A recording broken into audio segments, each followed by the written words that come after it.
Have you ever walked into a place and felt like you've stepped into a dream? A beautiful, warm, yellow-colored dream? Well, that's Hoi An for you. I'm telling you, this town is one of the most enchanting places on earth. It's a living postcard, a fairy tale brought to life. The lanterns glow, the food sizzles, and the people have the kindest eyes you'll ever see. It's a hug from a whole city. So where is this magical place? Picture a map of Vietnam. You see that long, beautiful S-shaped coastline? Find the center.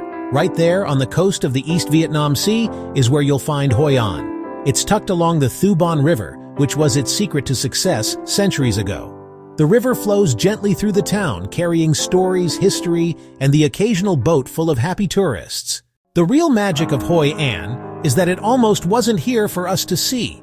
This town was once a bustling international trading port from the 15th to the 19th century. Ships from Japan, China, and even Europe sailed in and out, trading silks, spices, and ceramics. But then, the river silted up, and the traders moved on. And you know what? That was the best thing that ever happened. Because Hoi An was forgotten, it was preserved. Walking through the ancient town feels like you've been given a key to a time capsule. The architecture is a beautiful mix of Vietnamese, Chinese, and Japanese styles. You see the ornate roofs, the dark wood, the graceful archways, and those yellow walls. They say the yellow color keeps the homes cool and represents royalty and luck. To me, it just looks like happiness. At night, the whole town bans cars and motorcycles, and thousands of silk lanterns light up the streets and the river. It's quiet, it's romantic, and it's so special you have to pinch yourself to believe it's real. Okay, so everyone goes to see the famous Japanese-covered bridge, and you should. It's beautiful. Built by the Japanese community in the 1590s. There are even little statues of a dog and a monkey guarding the ends. But here's a tip from your friend. The real fun starts when you wander away from the main streets. Get lost. I'm serious. Find a tiny narrow alley that looks like it goes nowhere. I promise it goes somewhere amazing. You'll find hidden cafes, families cooking dinner, and little shops selling handmade crafts you won't find anywhere else. These alleys are the veins of the city, where its true heart beats. One place that really blew my mind was the Phu An Assembly Hall. It wasn't just a building, it was a story. You walk through this massive ornate gate and find yourself in a courtyard with amazing statues of dragons and mythical beasts. There are giant swirling incense coils hanging from the ceiling, filling the air with a sweet, smoky scent. Another spot I loved is the Precious Heritage Art Gallery Museum. It's run by a French photographer who has spent years documenting Vietnam's 54 ethnic groups. The portraits are stunning. And here's a fun one. Go find a traditional theater performance. You might not understand the words, but you'll understand the emotion. The costumes are vibrant, the music is unique, and the performers are so passionate. Now for my favorite part, the food. Oh, the food in Hoi An. It should be a UNESCO World Delicious site. First up, you have to try Cao Lau.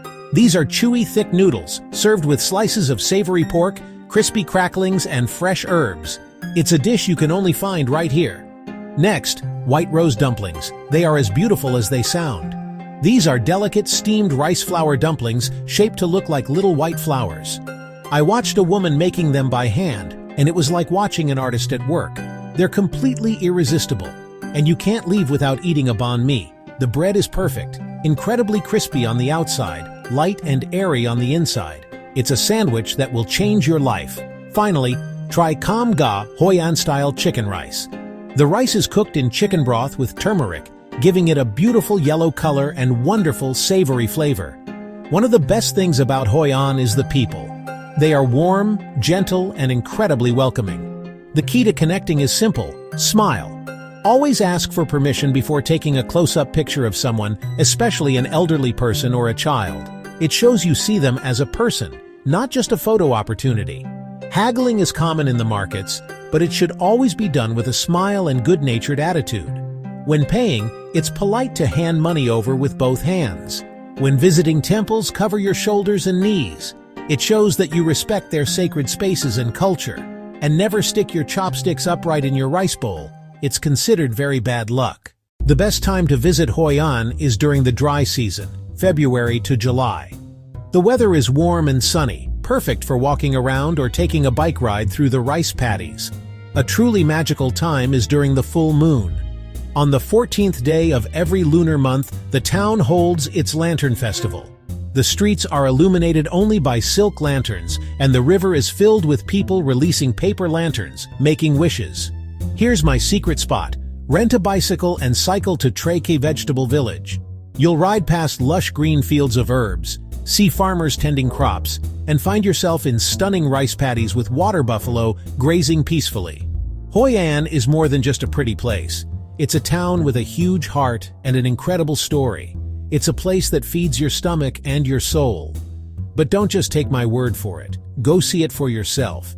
Get lost in the alleys, eat a life-changing sandwich, and smile at everyone you meet.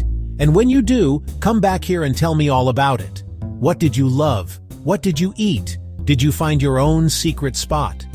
Sharing our experiences is how we connect, and that, my friends, is what it's all about.